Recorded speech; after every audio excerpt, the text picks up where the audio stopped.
আজ রবিবার ৯ ফেব্রুয়ারি ২০২৫, ২৬ মাঘ ১৪৩১ বঙ্গাব্দ, ৯ সাবান ১৪৪৬ হিজরি। ছাত্র জনতার ওপর সশস্ত্র হামলা, উত্তাল গাজীপুর। জড়ো হচ্ছে আওয়ামী সন্ত্রাসীরা। হামলার মাস্টারমাইন্ড মনির মোল্লা। ৬ কমিশনের পূর্ণাঙ্গ রিপোর্ট। জরুরি সংস্কার শেষ করেই নির্বাচনে যাবে সরকার।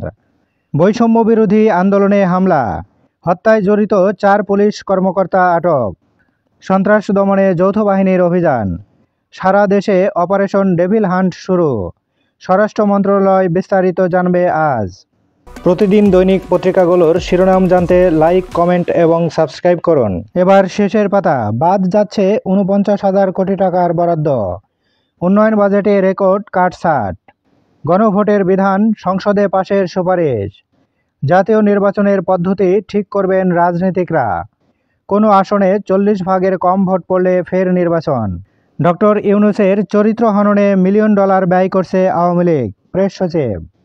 ৬ সংস্কার কমিশনের পূর্ণাঙ্গ প্রতিবেদন। সংবিধান সংস্কার কমিশনে গুরুত্ব ৭ বিষয়ে। জরিপে ১.৫ লাখ মানুষের অংশগ্রহণ। দেশের মানুষ সরকারি সেবায় অসন্তুষ্ট। জনপ্রশাসন সংস্কার প্রতিবেদন প্রত্যাখ্যান বৈষম্য নিরসন পরিষদের। কক্সবাজারে জামায়াতে আমির, আগে ২৪-এর গণহত্যা বিচার, তারপর অন্য কাজ। ভারতের অবস্থান নিয়ে তীব্র প্রতিক্রিয়া ঢাকায়। বক্তব্যের দায় নিতে না চাইলে হাসিনাকে ফেরত দিক।